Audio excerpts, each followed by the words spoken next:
Queen. Personal account. Therapy session.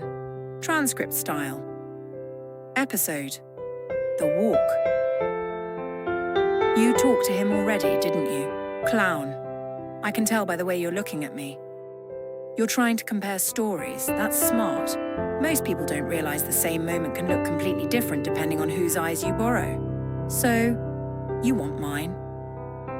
Fine. That morning started with assault. You probably already heard that part.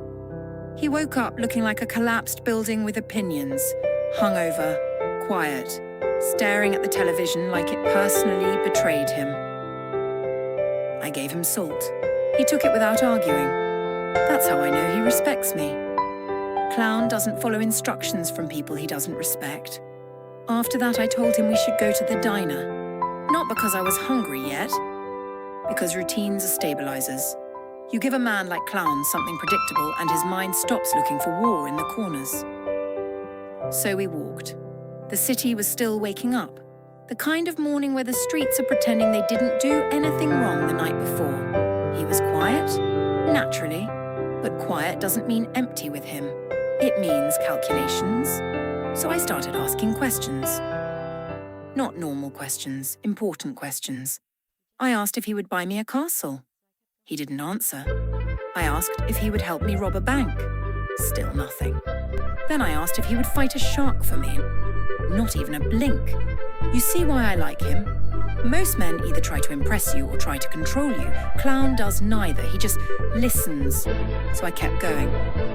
I asked if he would buy me a helicopter, then a zoo, then a mountain, and finally I asked if he would buy me a tank. That's when I got excited. You ever get excited explaining a ridiculous idea? Because once I imagined it, the whole thing played out in my head. I told him exactly what I'd do.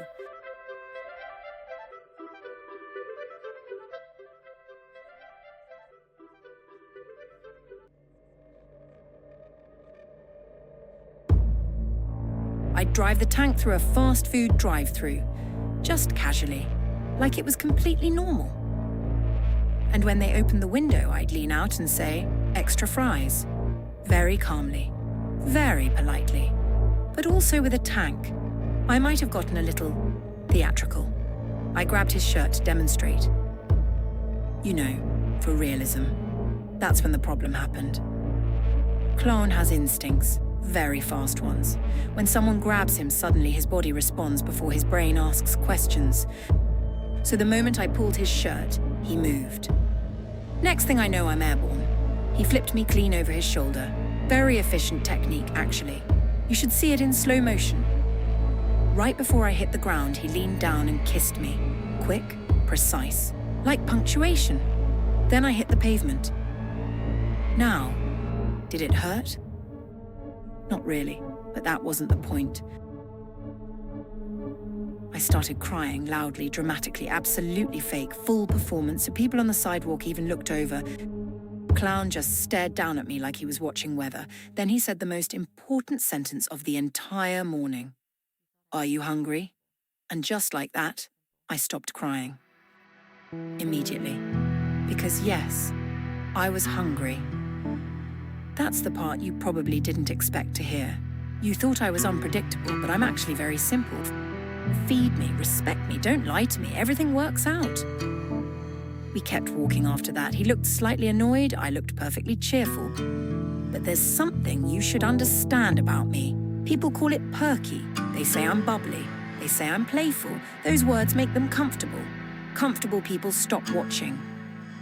And when people stop watching, that's when you see the real room. That's when you notice the tension in someone's shoulders, the lies in someone's smile, the danger 2 blocks away that nobody else felt yet. So yes, I laugh, I joke, I imagine tanks at drive-thrus, but the whole time I'm measuring everything, every step, every stranger, every shift in the air.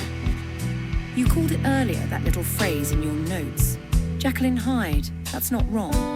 One half of me plays, the other half survives.